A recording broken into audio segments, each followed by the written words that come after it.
All right, everybody, we'll go ahead and get started. Good morning, everyone. Welcome to our Fireside chat.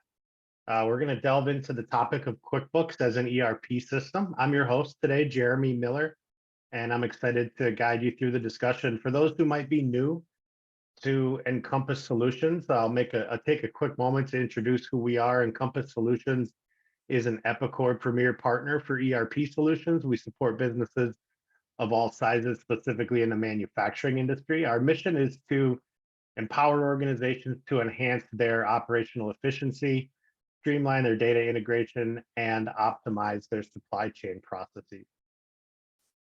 So today we've got the privilege of hosting two panelists who will share their perspectives on the topic. Our first panelist, Paul Bilodeau, is the Director of Sales and Marketing here at Encompass Solutions. And we are also joined today by Sam Gupta. Sam is Principal Consultant from ElevatIQ. Thank you both for joining us. I want to give Sam a moment to go ahead and introduce yourself and ElevatIQ to our audience. Amazing. Thank you so much, Jeremy. First of all, big shout out to all of you for doing these educational webinars. So thank you so much for that. If you guys don't know me, Sam Gupta, principal at ElevatIQ. ElevatIQ is the independent ERP and digital transformation consulting firm. We typically get involved with the ERP deals more in the selection, change management, business transformation capacity. And I've been in the business for roughly about 20 years now, did all kinds of ERP implementation. I'm also a podcast host for WBS Rocks. So that's pretty much it, I guess, about the intro. Thank you so much, Jeremy, again. Great. Thanks, Sam.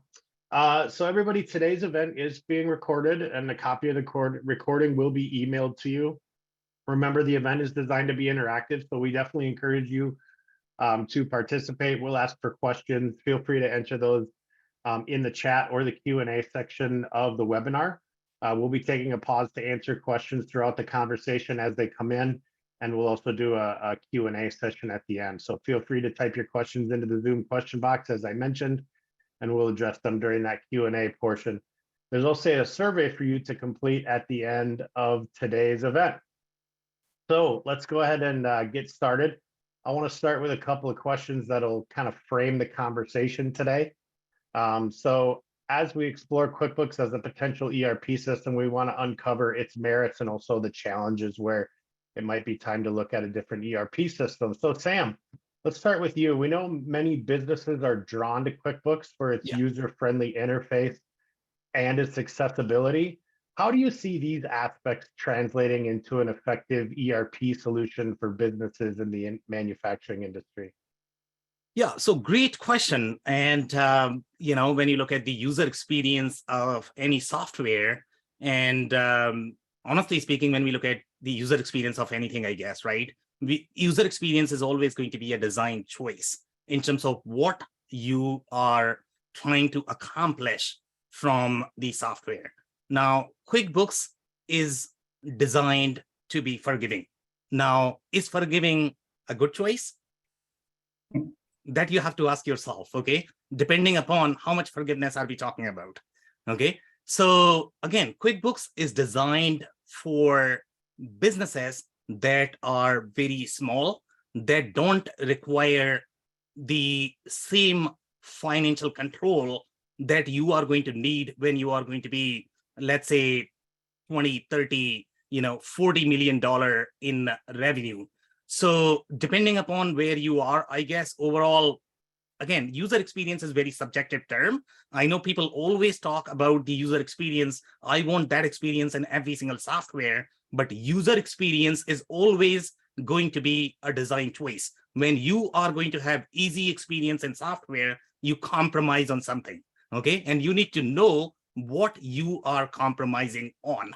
Typically, most people don't know that, and these design choices are going to be typically conflicting in nature. For example, when you talk about user experience, security, they are opposite forces.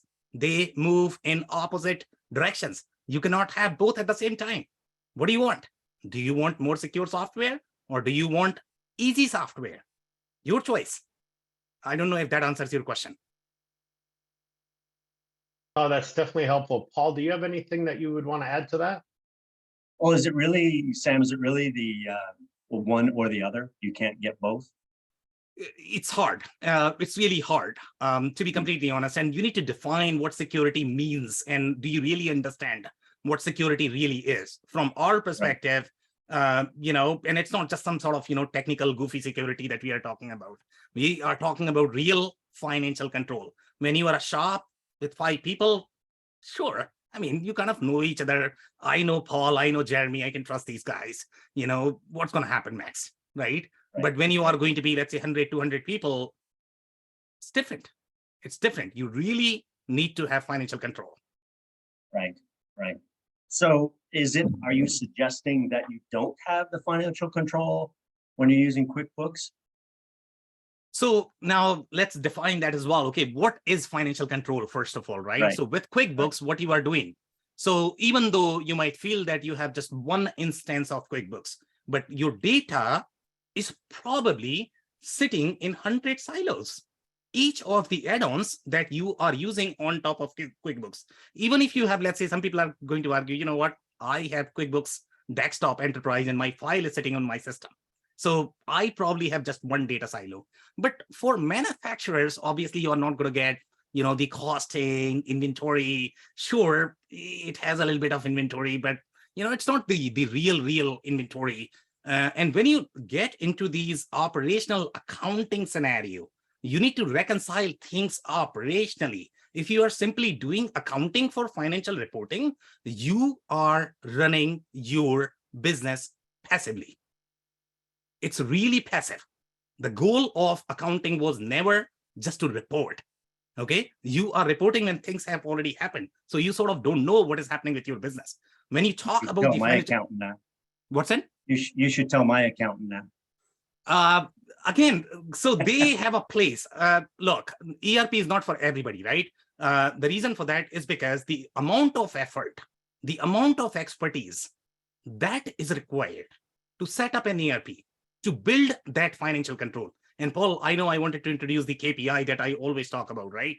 That is going to be percentage of journal entries that you are making. When you make any journal entry, that's wild west.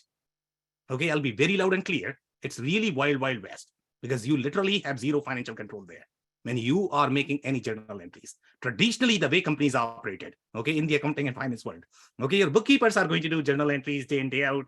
Now you have automated ways of doing journal entry. When accountant is going to go, they are going to approve these journal entries and going to make sure that everything is okay.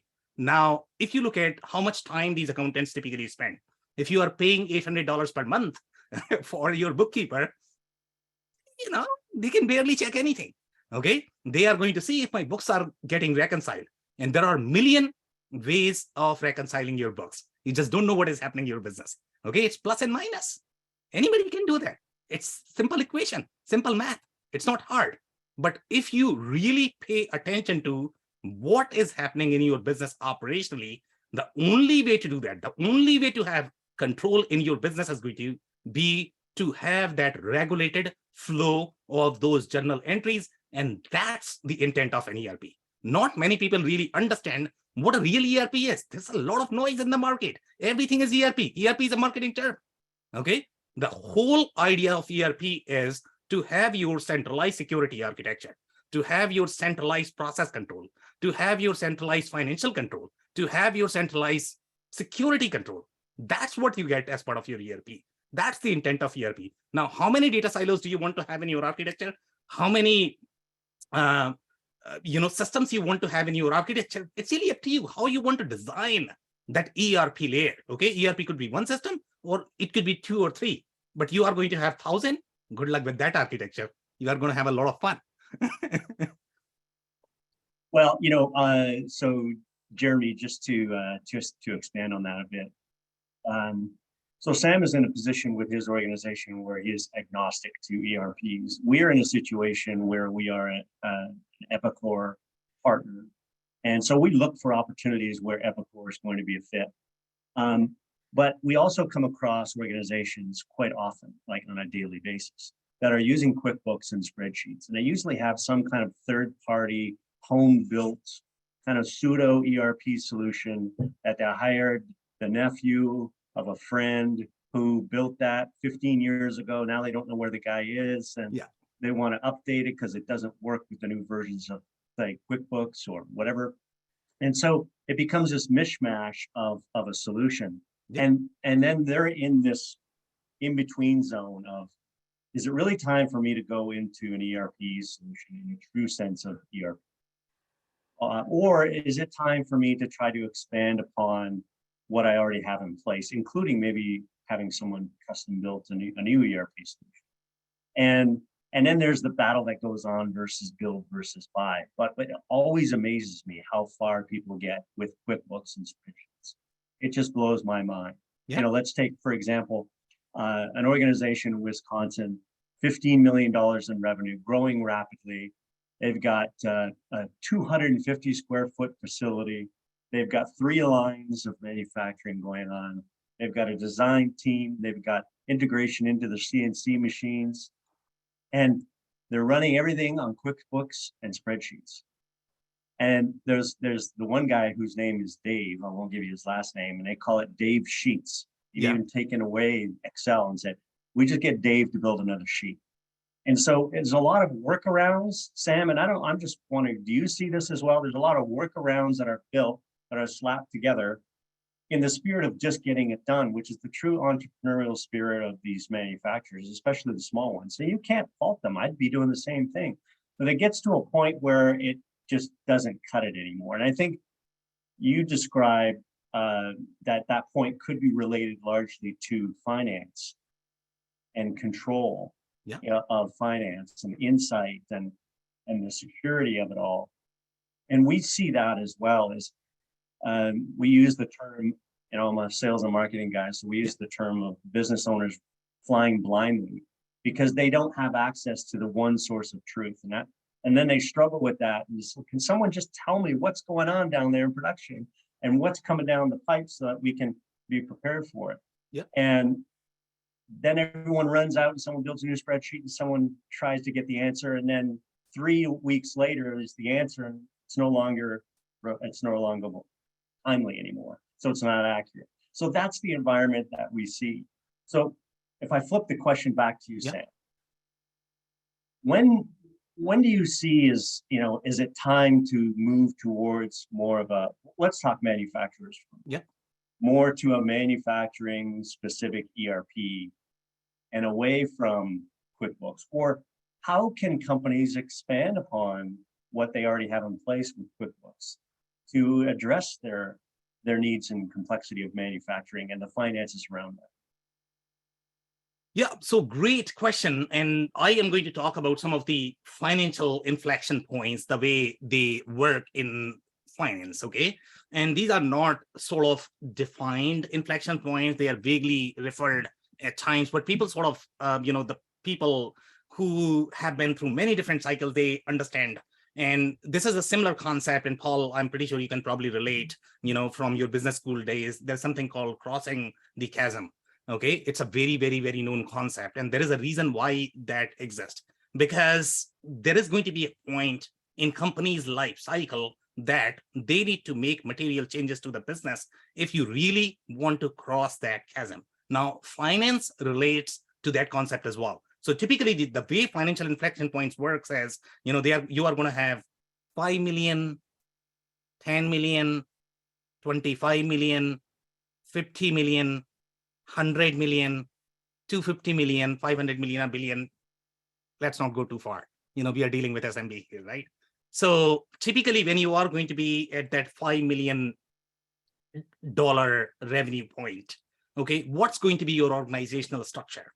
For the most part, founder is doing, 90% of the intelligent work, I guess. They are probably doing sales, marketing, accounting, finance, operations, everything, right?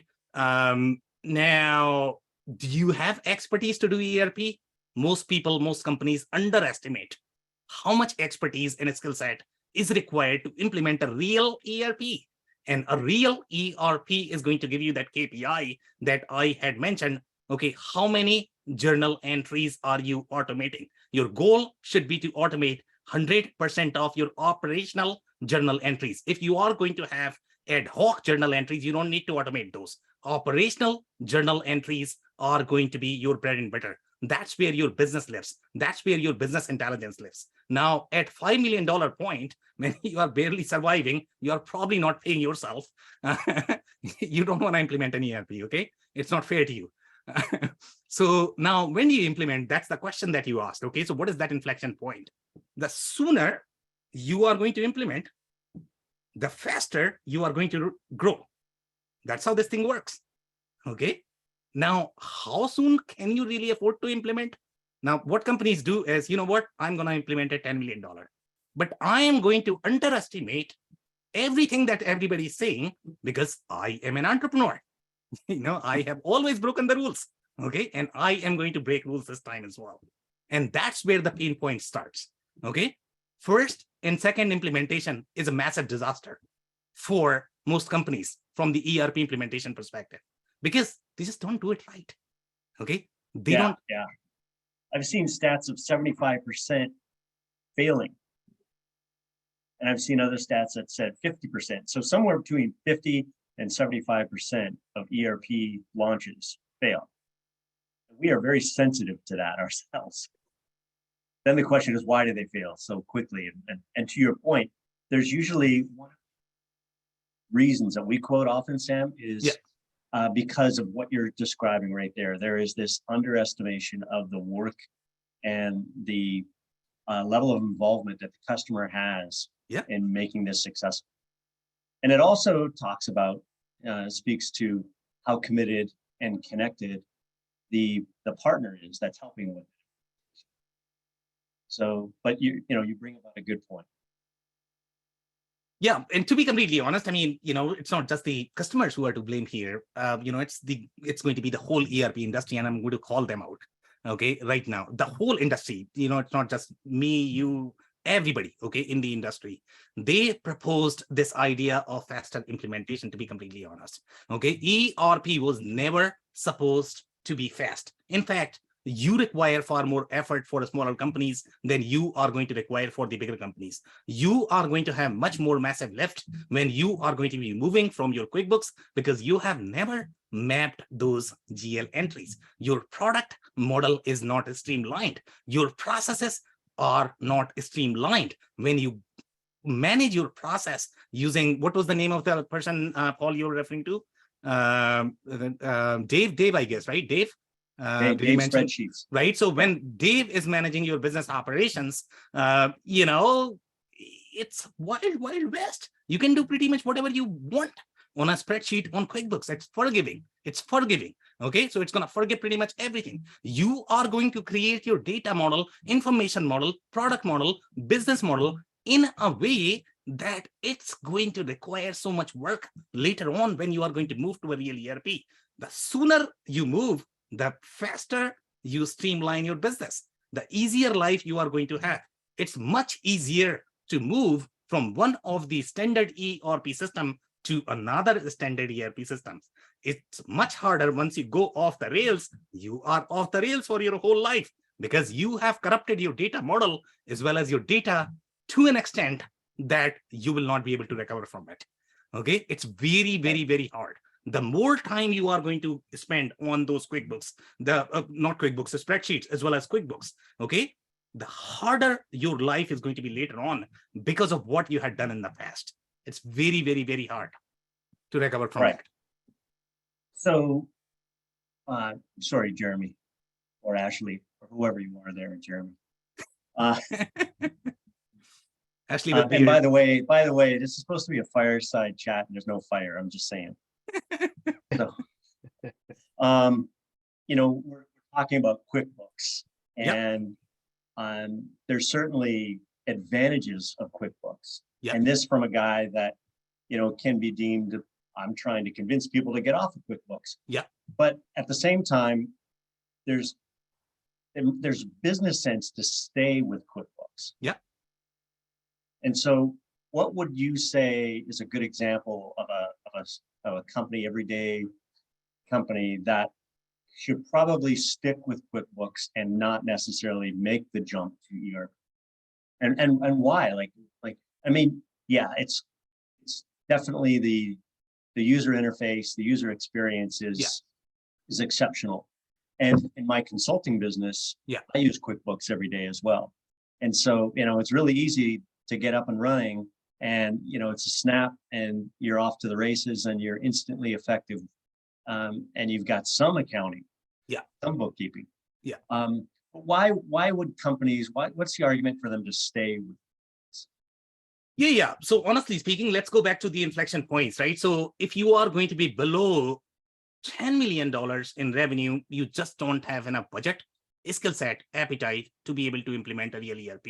And if you don't have that, there's no point in implementing an ERP, to be completely honest, okay? The reason for that is because that's probably going to fire back. People are not going to use it. They are still going to have a lot of data silos in the processes. You are probably not going to get results, and then you are going to lose confidence. So what we typically recommend is, hey, somehow get to that $8-10 million point where you can afford to spend decent amount of money on implementation. Okay, implementation is where the key is. That's where, your ERP OEMs, all of them are going to talk about, don't worry about implementation. Cloud is easy, AI is easy, they can implement. It doesn't work that way. Okay, it's your data that needs to be streamlined. It's not the software. It has nothing to do with the software. It's the data, it's the processes. That's where the problem is, to be completely honest. The other point that you mentioned, which is critical here, okay, and people do mistake with that, okay, comparing two different business models, okay, even if you are going to have exact same company, manufacturing to manufacturing, engineer to order, okay, they are not comparable. The reason why they are not comparable is because your data is your data, their data is their data. Data drives everything in ERP, whether you talk about results or whether you talk about implementation. Now, in your consulting business, Paul, how many transactions do you have? Maybe a couple per quarter, I guess. Maybe about 6 a month. 6 a month, okay. So 18, for a manufacturing 18 retail business, what is that? So I definitely need an ERP solution. 6 transactions you don't need until you are going to be probably $80 million. No, that's right. It doesn't make sense. Yes, exactly. And there's customers or potential customers that we talk to who are thinking about, do I need an ERP solution? And there's many times where we said we wouldn't do it just yet. Yeah. And here's why. And we talk about the same things that you talk about, Sam. So implementation, commitment to implementation, the complexity of your business, is it really there? Maybe you're a $5 million company and you see the vision of where you're headed and the growth and scalability of your company, and you've got some additional funding behind you, and to your point earlier, now's the time to get in early and set the systems and processes properly ahead of time, because we have the funding and we know where we're going. But if you're expecting, 1x growth in 5 years and you're a $5 million company, you could probably stay with Dave's sheets and stay with the with a version anyways of QuickBooks, and ride that a little bit longer. But it's not definitively revenue, in my opinion. That is the cutoff point or the floor, right? You may be a $10 million company, but you have plans of acquiring 3 companies, and you've got heavy funding, and the complexity of where you're headed is not going to be addressed properly with QuickBooks. And so it's time for you to really seriously consider that.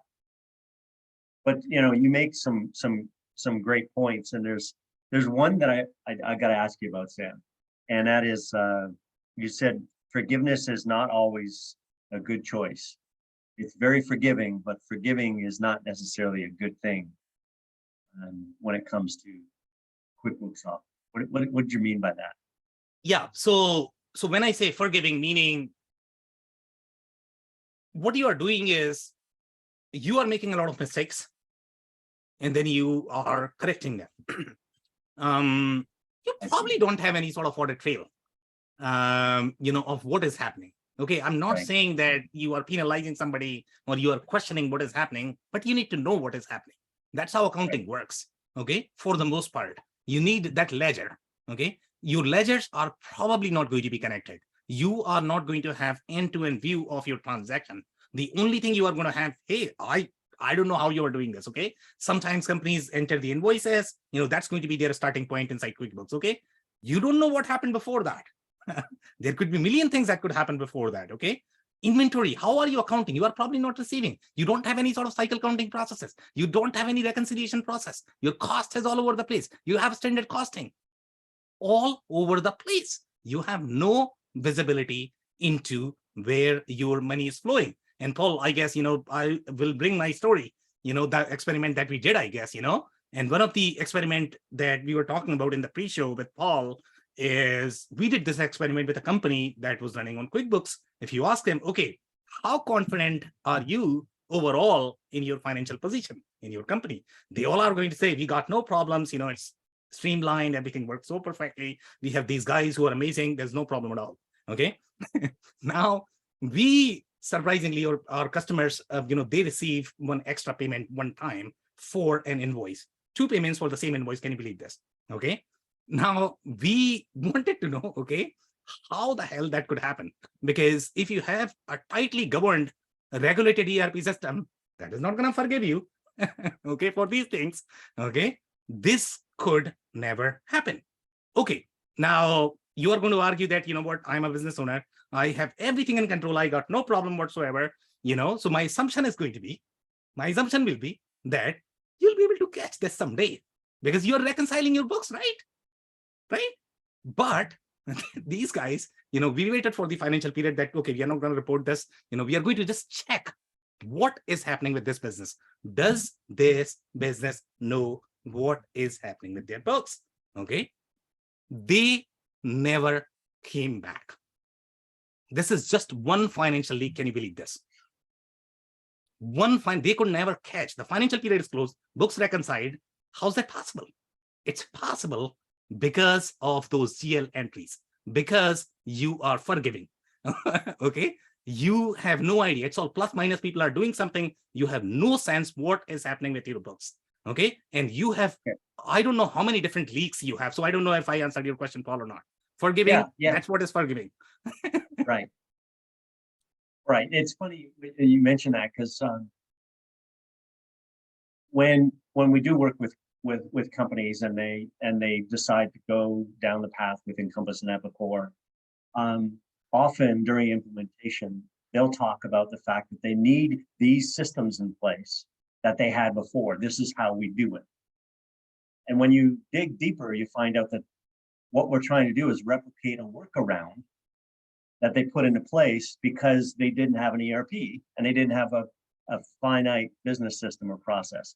And so now all of a sudden they're saying, well, no, you need to build this to address our workarounds. And we're like, well, the workarounds aren't needed if we have this system in place and it's supported within the ERP. And then the light goes on. Yeah. Oh, right. Exactly. So, exactly. Yeah. Excellent. If I could interject here, I think one of the things that's interesting as I've been in the industry too and get into these types of projects is we've talked a lot about silos of information, and I'm always amazed when we get into these projects how there is a lot of times a lack of understanding of just how many silos of information there are in these businesses. And one of the things that I've found is, you have companies that will move away from spreadsheets and they'll employ some other software for inventory. Maybe there's an add-on to QuickBooks for inventory or manufacturing or whatever it is. And so we've talked a lot about financial implications of this, but I wonder if you guys could maybe talk a little bit about where outside of QuickBooks we see some of these silos that might need to be replaced and improve some processes, and if there's some tipping points even outside of financial management that might be important to this discussion. Paul, do you want to take or do you want me to take? Well, let me give you a scenario. So real life scenario. A customer said, okay, so what we do is a tool and die company. What we'll do is we'll often get customers to send inventory to us. They own it. It's within our warehouse, and we pull from that as needed for their jobs. And then you look at how they're tracking that now. Yep. And it's like, So take that scenario or that situation, Sam, and how do you respond to that? Yeah. So Jeremy, I'll give you a little overarching context, I guess. In my mind, whenever I look at these things, for me, it's not just the QuickBooks versus the ERP argument. I personally always like to think more in terms of data silos. Where is your data sitting? If it is sitting inside those 1,000 spreadsheets, that means you have 1,000 databases. You need to correlate that information. You need to connect that information to be able to get that insight, right? So it doesn't matter how many different data silos. When you are going to have data silos, your security model is shared. Okay, it's not sitting centrally in one place. You don't really have financial control. When you are going to be reconciling, probably all in your example, they probably don't have any reconciliation. It's an honor system, to be completely honest. You can run your business honor system. There's nothing fundamentally wrong about that, but how long can you go with that? When you are $5 million shop, it's okay. I mean, you somehow have figured out how to run this. You have been running like this for the last 20 years, but you cannot go very far with that system. So in general, it doesn't matter, Jeremy, whether it is going to be QuickBooks or QuickBooks add-on. Anytime you have a database, in my mind, whether it's a spreadsheet or whatever, it's going to be a data silo that is going to require correlation, that is going to require, and generally how businesses approach this is they are going to build a pivot table in Excel sheet. How many pivot tables are you going to build? Okay, how much effort is that? Okay, that effort is money for you. Okay, you are paying somebody to do that work. Now, they can do far more valuable work when you are going to reduce the number of data silos, because these pivot tables are already connected in that system. Now, getting that is a lot of work in general. That's why these ERP implementation takes so much time, because your data model needs to be aligned to get there. And then you are going to have these streamlined information that you don't have to work hard to find these financial leaks that I am talking about. So I don't know, Jeremy, does that answer your question? Yeah, it does. And I think it's an interesting discussion. Like I said, I mean, if we talk about unveiling QuickBooks as an ERP system, the reality is there are so many other add-ons that are required to make it quote unquote an ERP system. And that really is those silos of information that you talk about. I do want to remind everybody that we are taking questions. So go ahead and either in the chat or the Q&A, please enter your questions. One question that has come up that I want to pose to Sam and Paul is, what about using QuickBooks as a financial management system and integrating it to an ERP system? Is that a viable option? Yeah, so honestly speaking, let's define what is a financial management. If for you, financial management is financial reporting, that's not financial management in my mind. Okay, financial reporting is the easiest thing to do in general. Okay, when you talk about financial management, you have to go back to the financial insight embedded as part of your transaction. As you are going to be processing these transactions, your accounting is done automatically. In my mind, that's what is financial management, because you have your inbuilt business rules as part of your transactions. So now when you are going to be integrating your QuickBooks with an ERP, it doesn't matter what you do. It's not going to work. Okay, now let's define what I mean by it's not going to work. If your definition of working is going to be just financial reporting, anybody can do financial reporting. You don't need any ERP for financial reporting. Okay, financial reporting is just the accounting after the fact. You are doing when things happen. Okay, you are not acting at present. Okay, so again, what is financial management? If financial management is simply making Uncle Sam happy, I guess, from the tax and financial reporting perspective, that's not financial management.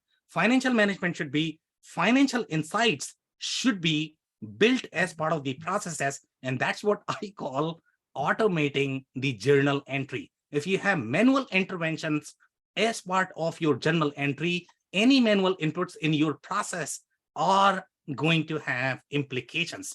That's what ERP brings to the table. I don't care which ERP you go for, but ERP is the process integration. Okay, it's the transactional integration. It's the integration of the data silos that are going to be at multiple places. You need to reconcile, you need to match 1,000 different, you don't have to work that hard. You bring that together in one database. You don't have to do all of that. It's all meshed. It's part of the system. It's part of the database. That's where the real difference is. I don't know, Jeremy, does it answer your question? It does. Paul, I don't know if you have anything you want to add to that. Well, just to layer, I guess, piece to it, Jeremy, was the, if you look at some management, for example, and look at what you can do to save time to Paul, I apologize. Sam, are you having trouble hearing Paul? We're having a little Paul, trouble you're with your breaking a little audio. bit. Am I breaking up? Yeah. Okay. Well, I'll pass over to Sam. I think one thing I'll just follow up on, is, in my years in ERP, there's been some companies that have integrated to QuickBooks, and I'm sure that there are some others out there that still do.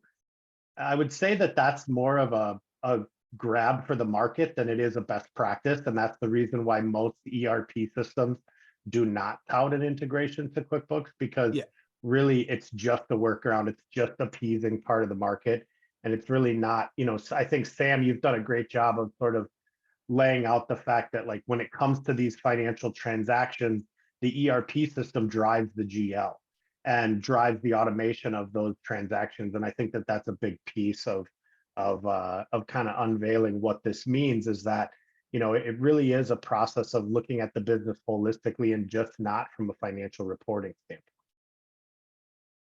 Can you hear me now? Yeah. Yep. Okay. So just to add to that, what we get often with potential,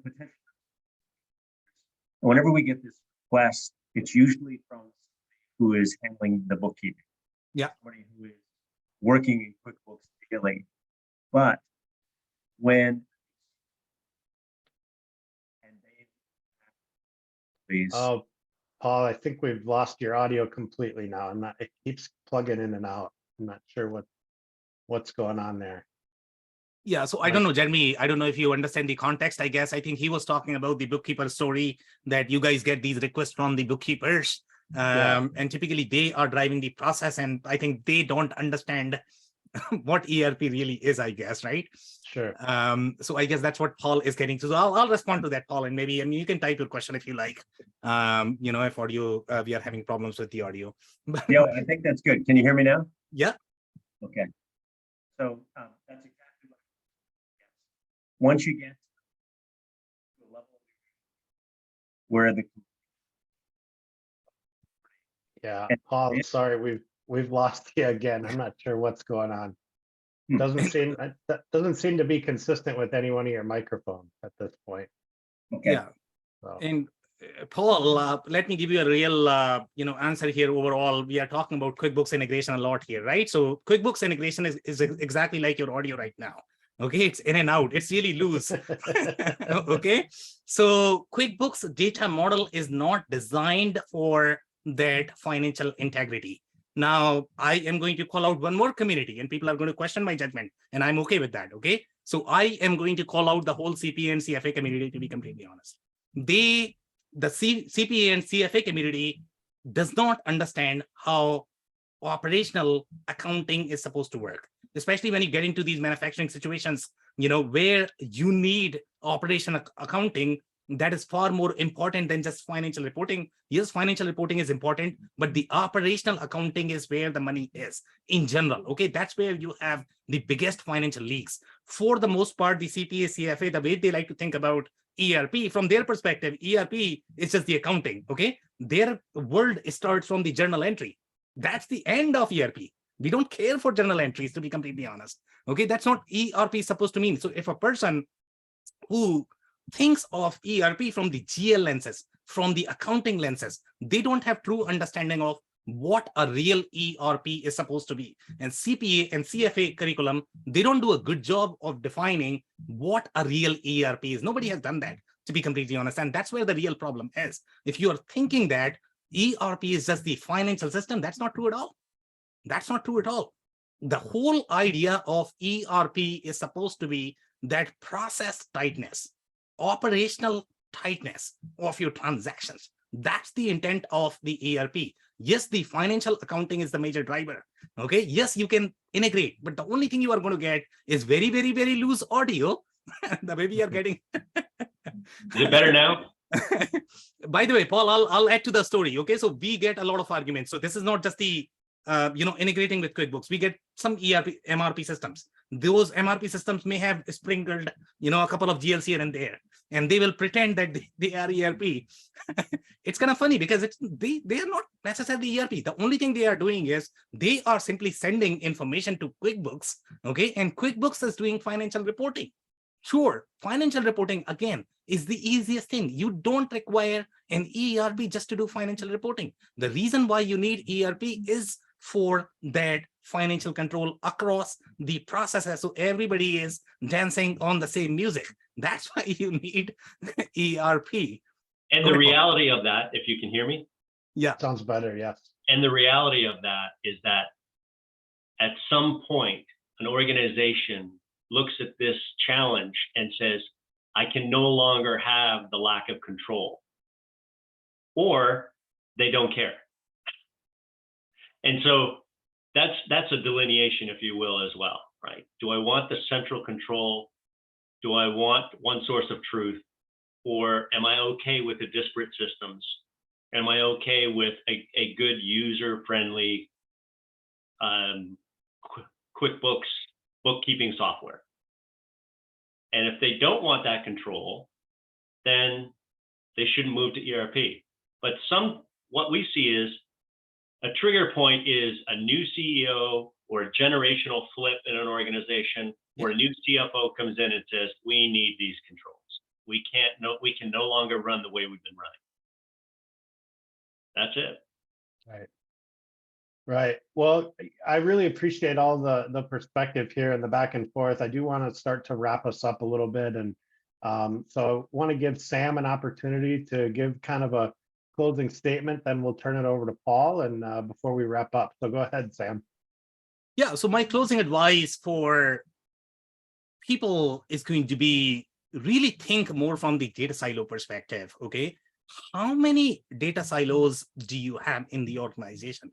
Draw them on a piece of paper in a visual view so that you know how many data silos you have, and measure the number of GLs that you are performing in your business, and that will help you come out of this argument, QuickBooks versus ERP. What's an ERP? It's going to be all over the place always. There is always going to be noise. Once you measure how many GLs are you automating end to end as part of your operational process, you will be slightly more informed. You won't get into these fights internally, and then you will know what a real ERP is supposed to mean. I don't know if that's good enough. That's great. Thanks, Sam. Paul, how about you? Well, the message that I guess I want to send, and I think Sam agrees, is, we're not suggesting that QuickBooks is the evil twin sister or something, right? QuickBooks is a great solution, and that's why a lot of people have used it. And a lot of organizations can continue to function perfectly well with QuickBooks.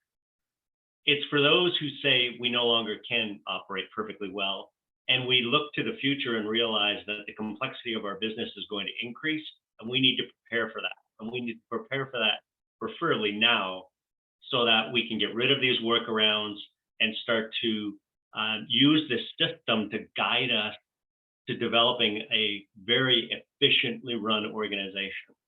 And the other piece to it is make sure that you've got some executive endorsement, executive engagement at the top level, who's going to say, you're not just going to fit this into your daily job to make these changes if you decide to go to an ERP.